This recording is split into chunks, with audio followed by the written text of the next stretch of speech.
नमस्कार दोस्तों, simple education में स्वागत है आपका। मैं हूं राजेंद्र कुमार।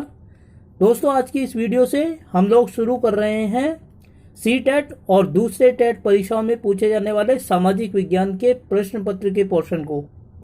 दोस्तों, सी टेट या किसी भी अन्य टेट परीक्षा में सामाजिक विज्ञान का जो पोर्शन है उसके अंतर्गत 60 प्रश्न पूछे जाते हैं और यदि हमारी मेहनत सही दिशा में हो तो हम इस 60 में से कम 50 अंक बहुत आसानी से हासिल कर सकते हैं। तो इस दिशा में मेरा प्रयास उन लोगों को अपनी मदद और सहायता पहुंचाना है जो सी टेट परीक्षा के लिए तैयारी कर रहे हैं और कुछ ही दिनों में जो सी टेट 2020 का एग्ज़ाम है वो भी कंडक्ट होने वाला है। तो मेरा ये प्रयास उन लोगों को मदद पहुंचा सकता है। दोस्तों, आपसे अनुरोध है कि यदि आपको वीडियो काम की लगे तो आप वीडियो को लाइक कर दीजिएगा और अगर वीडियो पसंद ना आए तो आप इसे डिसलाइक भी कीजिएगा। अगर वीडियो आपको पसंद आए तो लाइक करके चैनल को सब्सक्राइब कर दीजिएगा और साथ ही अपने दोस्तों के साथ, रिश्तेदारों के साथ चैनल को शेयर कर दीजिएगा, क्योंकि बहुत सारे लोग ऐसे हैं जिनको मदद की ज़रूरत है परंतु सही दिशा ना मिलने की वजह से वो कई बार सी टेट परीक्षा को उत्तीर्ण करने से चूक जाते हैं। दोस्तों, अपनी इस वीडियो के लिए मैंने एनसीईआरटी की किताबों को आधार बनाया है, क्योंकि सी टेट की परीक्षा में या दूसरे राज्यों की परीक्षा में जो सामाजिक विज्ञान के प्रश्न पूछे जाते हैं वो मुख्य रूप से एनसीईआरटी की किताब से पूछे जाते हैं। इसके अलावा सामाजिक विज्ञान के अंतर्गत हमारे अतीत यानी कि इतिहास, सामाजिक राजनीतिक जीवन यानी कि सिविक्स और भूगोल नाम की 3 पुस्तकें 6ठी, 7वीं और 8वीं कक्षा में पढ़ाई जाती हैं। इन सारी ही किताबों को हम एक एक करके देखेंगे। पहले मैंने इतिहास की पुस्तकों को उठाया है, उसके बाद हम भूगोल या सामाजिक एवं राजनीतिक जीवन की पुस्तकों का अध्ययन करेंगे। दोस्तों, आज की इस वीडियो में और आगे आने वाली कुछ वीडियोस में हम लोग मिलकर सामाजिक विज्ञान की समस्त पुस्तकों का अध्ययन करेंगे। तो दोस्तों, आज की इस वीडियो में और आगे आने वाली कुछ वीडियोस के लिए आप लोग बने रहें मेरे साथ, ताकि आप सी टेट की परीक्षा में पूछे जाने वाले सामाजिक विज्ञान के पोर्शन को अच्छी तरह समझ सकें। तो चलिए दोस्तों, हम शुरू करते हैं सामाजिक विज्ञान का अध्ययन सी टेट परीक्षा के लिए। दोस्तों, पहला प्रश्न ये है कि भारत में किस स्थान से प्राचीनतम कुशल मानव के अवशेष या साक्ष्य मिले हैं? और इसके 4 विकल्प आपके सामने दिए गए हैं: गंगा नदी, नर्मदा नदी, सिंधु नदी और मगध। दोस्तों, इसका जो उत्तर है वो है नर्मदा नदी, क्योंकि नर्मदा नदी में हमें कई लाख साल पहले ऐसे मानव के समूह के साक्ष्य मिलते हैं जो जंगल की विशाल संपदा से परिचित थे और अपने भोजन के लिए आवश्यक सामग्री यहीं से जुटाते थे और साथ ही कुछ जानवरों का शिकार करते थे। तो दोस्तों, इस प्रश्न का उत्तर जो सही है वह है नर्मदा नदी। दोस्तों, अगला सवाल है, भारत के किन राज्यों से कृषि एवं पशुपालन के प्राचीनतम साक्ष्य मिलते हैं? गारो तथा नर्मदा घाटी, दूसरा गुजरात, तीसरा सुलेमान तथा किरथर पहाड़ियां और चौथा मेहरगढ़। दोस्तों, इसका जो जवाब है वह है सुलेमान तथा किरथर पहाड़ियां, क्योंकि 8000 साल पहले इसी स्थान से हमें स्त्री एवं पुरुषों द्वारा गेहूं तथा जौ जैसी फसलों को उगाने के साक्ष्य मिलते हैं। तो इस प्रकार दोस्तों, इस प्रश्न का उत्तर हुआ सुलेमान तथा किरथर पहाड़ियां।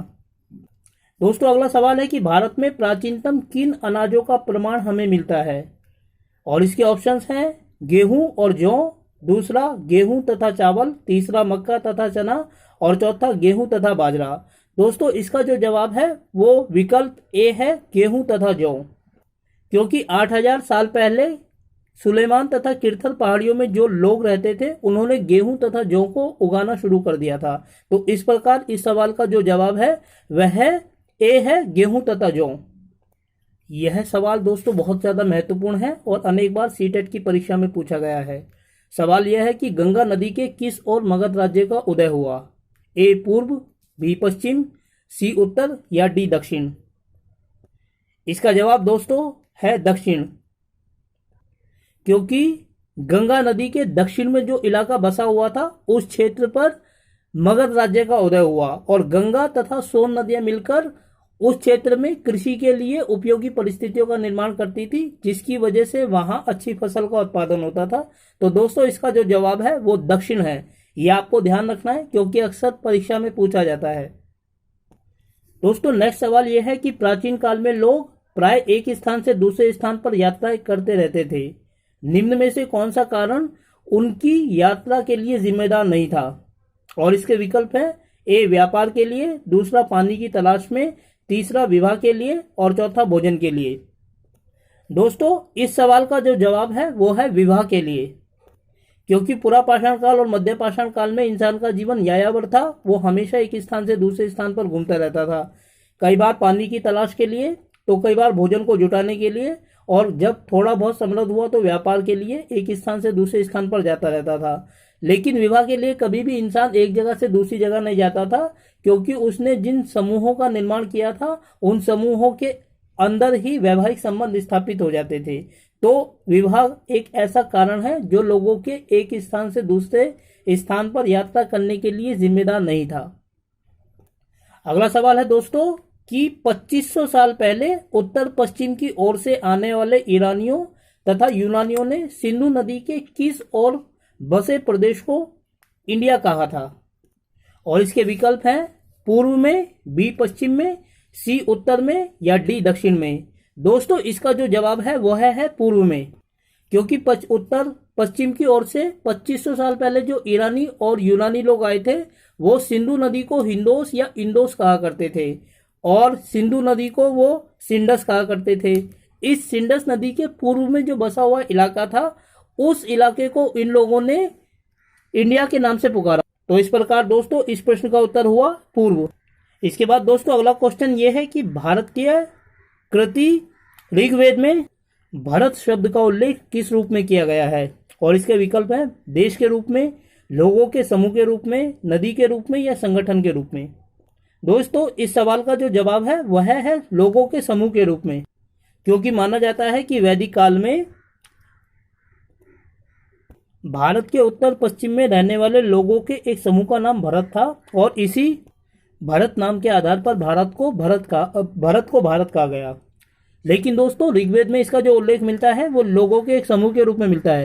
तो चलिए दोस्तों अब आगे बढ़ते हैं। इसके बाद अगला क्वेश्चन यह है कि प्राचीन भारतीय लिखित सामग्रियों के लिए पांडुलिपि शब्द का प्रयोग किया जाता है, जिसे अंग्रेजी भाषा में मैन्यूस्क्रिप्ट कहा जाता है। यह मैन्यूस्क्रिप्ट लैटिन शब्द मेनू से बना है, जिसका अर्थ है, मतलब आपको इसमें बताना है कि मेनू शब्द का अर्थ क्या है। ऑप्शंस हैं प्राचीन, बी हाथ, सी लिखित और डी प्राप्त होना। दोस्तों इस सवाल का जो जवाब है वह है हाथ। दोस्तों लैटिन भाषा में हाथ को मेन्यू कहा जाता है, और इस आधार पर मैन्यूस्क्रिप्ट का मतलब हुआ हाथ से लिखी गई लिपि। जो प्राचीन ग्रंथ हमें हाथ से लिखित रूप में प्राप्त होते हैं उन सब के लिए मैन्यूस्क्रिप्ट शब्द का ही इस्तेमाल किया जाता है।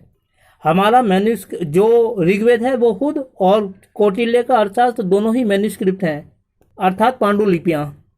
दोस्तों इसके बाद नेक्स्ट क्वेश्चन है कि प्राचीन पांडुलिपियाँ प्राप्त होती हैं, यानी कहाँ से प्राप्त होती हैं इस बारे में बताना है। और इसके जो ऑप्शंस हैं वह है पुरा स्थल, गुफाओं से, मंदिरों तथा विहारों से और राजमहलों से। इसका जो जवाब है दोस्तों वह है मंदिर तथा विहारों से। तो दोस्तों हमें जो पांडुलिपियाँ प्राप्त होती हैं, चाहे वह ऋग्वेद की हो या कौटिल्य के अर्थशास्त्र की, वो सभी हमें मंदिरों और विहारों से प्राप्त होती हैं। चलिए दोस्तों आगे बढ़ते हैं। और अगला क्वेश्चन है कि वे लेख जो राजाओं द्वारा स्तंभों अथवा चट्टानों पर उत्कीर्ण करवाए जाते थे वे कहलाते थे। ऑप्शन है दोस्तों राजाज्ञा, बी अभिलेख, सी प्रशस्ति या डी शिलालेख। दोस्तों इन लेखों को अभिलेख कहा जाता था। भारतीय इतिहास में अशोक एक महत्वपूर्ण शासक था जिसने बड़ी संख्या में अभिलेखों को लिखवाया। तो राजा द्वारा जो आदेश जारी किए जाते थे, जिन्हें स्तंभों पर या चट्टानों पर उत्कीर्ण किया जाता था, उन्हें अभिलेख कहा जाता था। उसके बाद दोस्तों नेक्स्ट क्वेश्चन यह है कि पुरातत्वविद पांडुलिपियों, पुरावस्तुओं तथा अभिलेखों से प्राप्त जानकारी के लिए किस शब्द का इस्तेमाल करते हैं? और इसके जवाब हैं स्रोत, बी साक्ष्य, सी जानकारी या डी मेन्यू। दोस्तों इसका जवाब है स्रोत, क्योंकि पुरातत्वविद प्राचीन वस्तुओं के आधार पर इतिहास के भूले हुए काल की व्याख्या करते हैं, उसका निर्माण करते हैं, और जिन चीज़ों से उनको ये जानकारी प्राप्त होती है उसे वो स्रोत कहकर पुकारते हैं। दोस्तों ये सवाल बड़ा महत्वपूर्ण है, और सवाल यह है कि प्राय पुरातत्वविद तथा इतिहासकार की भांति कार्य करते हैं। इसमें बताना है कि इस खाली स्थान में क्या भरा जाएगा। और इसका विकल्प है जासूस, विरोधी, सी शिल्पकार या डी किसान। दोस्तों इस सवाल का जो जवाब है वह है जासूस। जिस तरह जासूस का काम यह होता है कि वह सच्चाई को सामने लाता है, उसी प्रकार इतिहासकार और पुरातत्वविद मिलकर जासूसों की भांति कार्य करते हैं और एक ऐसे जमाने की तस्वीर हमारे सामने पेश करते हैं जो बहुत समय पहले खत्म हो चुका है। तो विभिन्न प्रकार के स्रोतों से इनको जो प्राप्त जानकारी होती है उसको ये लोग एक जासूसी के रूप में देखते हैं। दोस्तों इसके बाद का जो सवाल है वह भी बड़ा महत्वपूर्ण है और अक्सर परीक्षाओं में पूछा जाता है। सवाल यह है कि इतिहास की पाठ्य पुस्तकों में ईसा के जन्म से पहले के समय के लिए बीसी तथा ईसा के जन्म के बाद के समय के लिए एडी शब्दों का प्रयोग किया जाता है, परंतु वर्तमान समय में इस प्रयोग में परिवर्तन आया है। आज एडी तथा बीसी के लिए प्रयोग किए जाने वाले शब्द हैं और इसका विकल्प है सीई तथा बीसीई, एडी तथा बीसी, बीपी या बीसीई। दोस्तों इसका जो जवाब है वह ए है, क्योंकि वर्तमान समय में बीसी के लिए कॉमन एरा, एडी के लिए कॉमन एरा और बीसी के लिए बिफोर कॉमन एरा जैसे शब्दों का प्रयोग किया जाता है और इसमें कोशिश रहती है कि हम वर्तमान समय से पहले की बात करें, ईसा के जन्म से पहले या ईसा के जन्म के बाद की नहीं। तो इस प्रकार इसका जो जवाब है वह सीई तथा बीसीई है। दोस्तों यह भी बहुत महत्वपूर्ण सवाल है जिसका अध्ययन हम करने जा रहे हैं। सवाल है कि यद्यपि अतीत का एक ही अर्थ होता है, बीता हुआ समय, किंतु कक्षा 6 से 8 की इतिहास की पाठ्य पुस्तकों में हमारे अतीत शब्द का प्रयोग किया गया है और ऐसा क्यों किया गया है इसके बारे में बताना है। सवाल इसके विकल्प हैं ए, यह एक व्याकरणिक त्रुटि है, बी, यह विविधताओं को दिखाता है, सी, यह अलग अलग मायनों को दिखाता है, या डी, यह एक सामान्य बात है। दोस्तों इसका जो जवाब है वह है सी, यह अलग अलग मायनों को दिखाता है और इसका कारण यह है कि दोस्तों एक ही समय अलग अलग लोगों के लिए अलग अलग मायने रखता था। जैसे राजा के लिए बीते हुए समय का एक अलग मतलब था, किसान के लिए एक अलग मतलब था और शिल्पकारों के लिए अलग मतलब था, व्यापारियों के लिए अलग मतलब था। तो इसीलिए हमारा अतीत शब्द का प्रयोग न करके हमारे अतीत शब्द का प्रयोग किया गया है, क्योंकि एक ही बीता समय जो बीत चुका है वो अलग अलग लोगों के लिए अलग अलग मायने रखता था। तो इसका जो जवाब है वह सी है, यह अलग अलग मायनों को दिखाता है। दोस्तों इसके आगे बढ़ते हैं और अगला सवाल है कि सामाजिक विज्ञान की पाठ्य पुस्तकों में कन्या सुलभ शब्दों का अधिकाधिक इस्तेमाल किया गया है। इसका उद्देश्य क्या है? बालिका शिक्षा को महत्व देना, बालकों को अधीनस्थ मानना, सी, लिंग भेदता को मिटाना, या डी, व्याकरणिक त्रुटि। तो दोस्तों अगर आप 6ठी से लेकर 8वीं क्लास तक की इतिहास की, सामाजिक राजनीतिक जीवन या भूगोल की किताबों को पढ़ें तो आप हमेशा इस तरीके के वाक्यों को देखेंगे कि आप देखेंगी कि, आप जानती हैं कि। इससे ऐसा लगता है कि यह किताब सिर्फ लड़कियों के लिए लिखी गई है, लेकिन दोस्तों ऐसा नहीं है कि यह गलती से हो गया है, बल्कि यह जानबूझकर किया गया है और ऐसा बालिका शिक्षा को महत्व देने के लिए किया गया है। तो इस प्रकार इस सवाल का जो जवाब हुआ वह है बालिका शिक्षा को महत्व देना। महिलाओं के अनुभवों को, उनकी शिक्षा को कक्षा की परिचर्चा में हिस्सा ही नहीं बनाया जाता है। इसीलिए एनसीईआरटी की जो नई किताबें हैं जिनको 2005 के एनसीएफ के बाद छापा गया है, उसमें कन्या ओरिएंटेड या बालिका ओरिएंटेड शब्दों का इस्तेमाल किया गया है और यह जानबूझकर किया गया है महिलाओं के भावों को, उनके विचारों को महत्व देने के लिए। इसके बाद दोस्तों जो सवाल है वह बहुत महत्वपूर्ण है और 2012 की सीटेट की परीक्षा में आया था पहली बार। सवाल यह है कि ऋग्वेद के विषय में निम्नलिखित 3 कथनों पर विचार कीजिए। पहला है यह 3500 वर्ष पूर्व लिखा गया था, दूसरा इसकी रचना प्राकृत में की गई है और तीसरा इसमें 1000 से अधिक प्रार्थनाएं हैं। इन 3 में से हमें बताना है कि कौन कौन से वाक्य सही हैं। पहला है ए तथा सी सही है और बी गलत है, दूसरा ए गलत है, बी तथा सी सही है, तीसरा ए सही है, बी तथा सी गलत है और चौथा बी सही है तथा ए और सी गलत है। दोस्तों इस सवाल का जो जवाब है वह है ए, इसमें ए और सी सही है जबकि बी गलत है, क्योंकि 3500 साल पहले ऋग्वेद की रचना की गई थी और इसकी जो रचना है वो लौकिक संस्कृत में की गई थी, प्राकृत भाषा में नहीं। जबकि इसमें 1028 सूक्त हैं। सूक्त का मतलब होता है विभिन्न प्रकार के देवी देवताओं की लिए गाई जाने वाली प्रार्थनाएं। तो इसमें जो ए और सी है वो सही है जबकि बी है वो गलत है। इस हिसाब से विकल्प ए इसका सही जवाब है। चलिए दोस्तों अब हम आगे बढ़ते हैं और देखते हैं आगे के सवाल। सवाल है दोस्तों कि आदि मानव जिन स्थानों पर पत्थर के औजारों का निर्माण करता था उन्हें कहा जाता था? ए उद्योग स्थल, बी आवास स्थल, सी गुफा या डी विश्राम स्थल।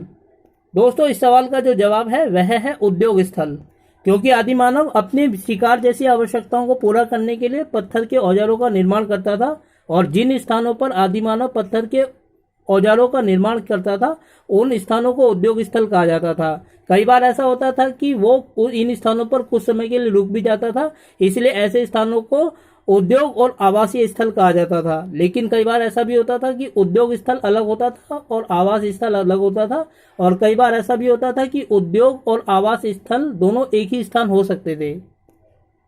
इसके बाद दोस्तों अगला सवाल है कि भीमबेटका जो एक महत्वपूर्ण आवासीय तथा उद्योग स्थल था वर्तमान किस राज्य में स्थित है? और इसके जवाब हैं राजस्थान, गुजरात, मध्य प्रदेश या उत्तर प्रदेश। दोस्तों इस सवाल का जो जवाब है वह है मध्य प्रदेश, क्योंकि आधुनिक मध्य प्रदेश में भीमबेटका नाम की जगह है जहां पर जो एक पुरा पाषाणकालीन स्थल है, जहां पर जो आवासीय और उद्योग स्थल के रूप में आदि मानव द्वारा इस्तेमाल किया गया था। दोस्तों ये अगला सवाल भी बहुत महत्वपूर्ण है, और सवाल यह है कि दबाव शल्क क्या था? ए शिकार करने की विधि, दो पत्थर के औजार बनाने की तकनीक, सी भोजन संग्रहण करना या डी उपर्युक्त में से कोई नहीं। इसका जो जवाब है दोस्तों वह है बी पत्थर के औजार बनाने की तकनीक। दोस्तों आदिमानव द्वारा अपनी भोजन की आवश्यकताओं को पूरा करने के लिए पत्थर के जो औजार बनाए जाते थे वो दो तरीके से बनाए जाते थे। पहला था पत्थर से पत्थर को टकराना और दूसरा था दबाव शल्क तकनीक। इसके अंतर्गत ये होता था कि पत्थर को एक जगह रखकर उस पर दूसरी किसी हथौड़े जैसी चीज से वार किया जाता था और इससे इच्छित रूप लिया जाता था, जिसे हम औजार का नाम दे सकते हैं। तो यह एक औजार बनाने की तकनीक थी। दोस्तों ये सवाल बहुत ज़्यादा इंपॉर्टेंट है और अक्सर DSSB में भी पूछा जाता है, KVS में भी पूछा जाता है और जवाहर नवोदय विद्यालय में भी पूछा जाता है। सवाल है कि 12,000 वर्ष पूर्व जब जलवायु में परिवर्तन हुआ जिसके कारण प्रारंभिक मानव ने कुछ जानवरों को पालतू बनाया तथा पत्थर के छोटे औजारों का इस्तेमाल किया, उस युग को क्या कहा जाता है? ए पुरा पाषाण युग, दो मध्य पाषाण युग, सी नवपाषाण युग या डी उच्च पाषाण युग। दोस्तों इसका जवाब है मध्य पाषाण युग, क्योंकि 12,000 साल पहले जलवायु संबंधी परिवर्तन हुए थे जिसकी वजह से गर्मी बढ़ने लगी थी और गर्मी बढ़ने की वजह से घास के मैदान बनने लगे और इसी कारण ऐसे जानवरों का विकास हुआ जो घास खाकर जिंदा रह सकते थे। इंसान ने ऐसे जानवरों का पीछा किया और इनके भोजन तथा प्रजनन संबंधी आदतों की जानकारी प्राप्त करके उनको पालतू बनाना शुरू कर दिया। साथ ही इस दौरान पत्थर के जिन औजारों का इंसान ने इस्तेमाल किया वो बहुत छोटे किस्म के होते थे जिनको लघु पाषाण कहा जाता था। तो दोस्तों इसका जो जवाब हुआ वह है मध्य पाषाण युग और यह 12,000 से लेकर 10,000 वर्ष पूर्व तक रहा। दोस्तों यह भी एक महत्वपूर्ण सवाल है और सवाल यह है कि माइक्रोलिथ का अर्थ क्या होता है? ए लघु पाषाण, बी पुरा पाषाण, सी निम्न पाषाण या डी उच्च पाषाण। तो दोस्तों इसका जवाब हुआ लघु पाषाण। मध्य पाषाण काल में इंसान ने पत्थर के जिन औजारों का इस्तेमाल किया वो बहुत छोटे हुआ करते थे और उन पत्थरों के आकार के आधार पर ही इसको मध्य पाषाण काल कहा जाता है। पत्थरों का आकार क्योंकि छोटा था तो उसी आधार पर उसको लघु पाषाण या माइक्रोलिथ कहा जाता है। तो इसका जो जवाब हुआ वो हुआ लघु पाषाण। दोस्तों ये सवाल भी मोस्ट इंपोर्टेंट है और सन 2012 की और उसके बाद की परीक्षाओं में अक्सर पूछा गया है। सवाल है कि मानव इतिहास का सबसे लंबा युग कौन सा है? ए नवपाषाण युग, बी मध्य पाषाण युग, सी पुरा पाषाण युग या डी उच्च पाषाण युग। और इसका जो जवाब है वह है पुरा पाषाण युग। दोस्तों यह 20 लाख साल पहले से 12,000 साल पहले तक अस्तित्व में रहा और कहा जाता है कि मानव इतिहास की लगभग 99% कहानी इस पुरा पाषाण युग के दौरान ही घटित हुई थी। साथ में जो मध्य पाषाण युग है और नवपाषाण युग है वो बहुत छोटे छोटे युग हैं, जबकि पुरा पाषाण युग एक बहुत लंबी कहानी को अपने आप में समेटे हुए है। तो इसका जो जवाब हुआ वह हुआ पुरा पाषाण युग। दोस्तों यह सवाल भी अपने आप में बहुत महत्वपूर्ण है और शायद सन 2014 और 15 की परीक्षा में पूछा गया था। सवाल यह है कि भारत के किन दो स्थानों से सुंदर शैल चित्र प्राप्त हुए हैं? और इसके विकल्प है गुजरात तथा राजस्थान, बी मध्य प्रदेश तथा दक्षिणी उत्तर प्रदेश, सी कश्मीर तथा उत्तर प्रदेश, डी मेहरगढ़। दोस्तों इस सवाल का जो जवाब है वह है विकल्प नंबर बी मध्य प्रदेश तथा दक्षिणी उत्तर प्रदेश। इन दोनों ही स्थानों से ऐसी गुफाएं प्राप्त हुई हैं जिसमें आदि मानव के द्वारा सुंदर सुंदर पेंटिंग्स बनाई गई हैं। ऐसा माना जाता है कि इन पेंटिंग्स का निर्माण आदि मानव ने विशेष अवसरों के लिए या शिकार के लिए अनुष्ठान के रूप में किया होगा?